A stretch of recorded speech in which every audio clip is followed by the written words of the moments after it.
So it is official, Wendy. Thomas and Rosie are officially getting married. Oh, congratulations to him. Why am I not married to you, I wonder? I don't know. You're just handsome. Just like what you just said yesterday.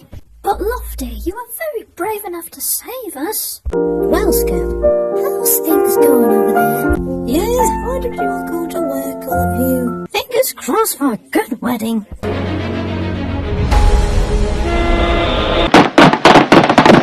You're right in there, Rosie.